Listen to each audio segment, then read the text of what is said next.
probably talk about. So Skawennati is an artist and independent curator with a BFA, also from Concordia. So Concordia is doing something good.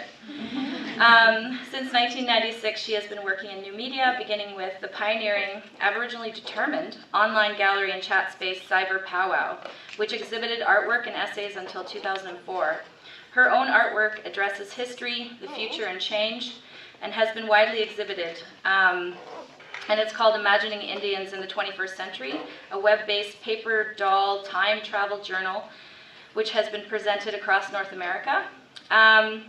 She's done a lot of different work, and I think she's going to show you something of her current production, Time Traveler, which is a multimedia platform project featuring a machinima series. So please put your hands together for Skawennati. Nyawa, sego grego. I'm just relearning my language.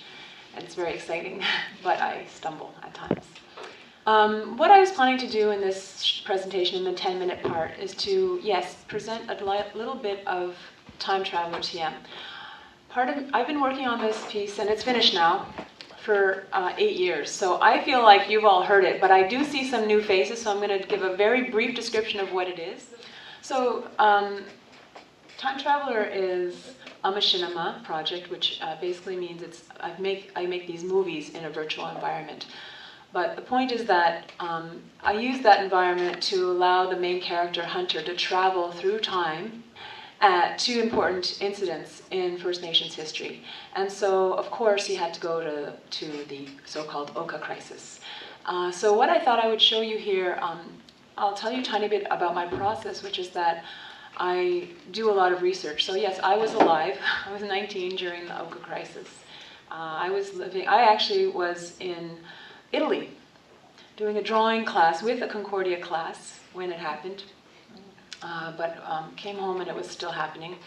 And I didn't participate like from the behind the barricades kind of way. You know, I was in Montreal. I had my own apartment, and I was participating, if you will call it, you know, in protests and just by supporting my family in any way that I could. My family who were in Kahnawake. I'm from Kahnawake too.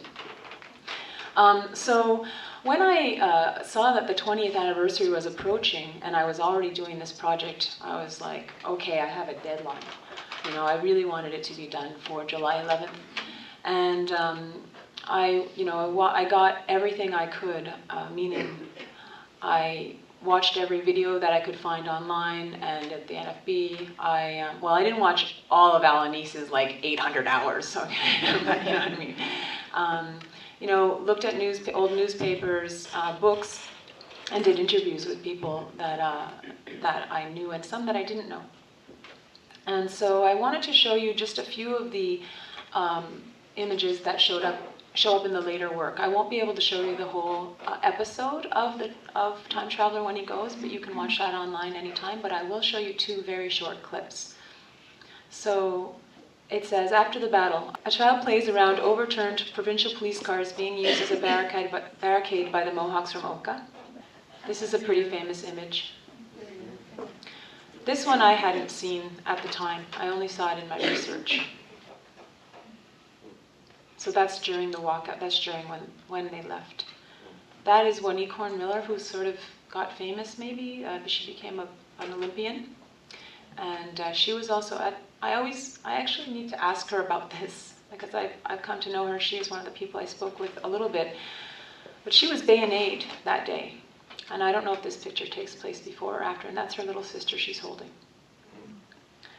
So as you can see, I recreated a lot of these real images. This particular one is not exactly a recreation, but I wanted to talk about the media coverage of the Oka crisis. I wanted to just not, refer to it in the piece because that was how so many of us got our information. And what I'm trying to do here too is, we meet Hunter at this moment when there's all this, we see that moment, the face-off, and then when we pull back, we see all the media around. And then we go behind the barricades with him, and we get what I think of as sort of maybe the inside story. And there we are behind the barricades. One thing I want to mention, it's not exactly speaking to the topic, but I just want you all to know that I didn't create exact same characters in the piece for a lot of reasons. I'll tell you that later if you're interested, but I don't think I'll have enough time to talk about it all right now. Watching TV behind the barricades. These are all prints I've made. They're called production stills that were taken while we were rehearsing the filming. And now this is a little video clip right here. So I don't know. Anyway, this is for those of you who don't know, who maybe didn't see this newscast 25 years ago. Peace, power, righteousness. You can't have one without the other two. Definitely time for some background info. Good evening. It was a bloody day at the Mohawk Indian community in Oka, Quebec, near Montreal. Provincial police in riot gear stormed the barricades the Mohawks had set up. There were clouds of tear gas, a hail of bullets, and in the midst of the battle, a policeman was killed. All this because of a dispute over a piece of forest the Indians claim is theirs, a forest town council wants to bulldoze to expand the local golf course. The Indians have blocked off both ends of the road leading to that forest. Tonight, it's a standoff, the situation very tense. What kind of people are you? There's children here and you're shooting tear gas at us. We're not armed and you're aiming your weapons at us. What kind of people are you? We treat these trees like our mother. These people are raping our mother. What would you do if somebody raped your mother? So that's the first clip. Then the last thing I just want to show was how I depicted the walking out and how it uses those images I showed you.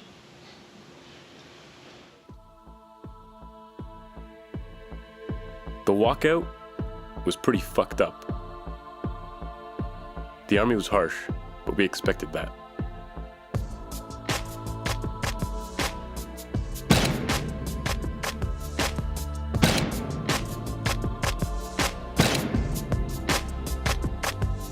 Normally I'd log out during a scene like this, but this time I stayed, made sure the kid was okay.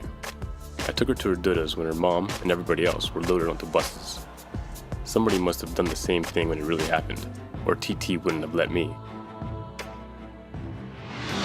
It was a victory, even though almost everyone was arrested. The Pines were left alone, and we, not just Mohawks, but all Native people, felt stronger, more connected. But my biggest lesson? If letter writing, lawsuits, land claims, and the democratic process in general don't work, try messing with people's morning commute. So that's really what I wanted to present to you for now, and thank you.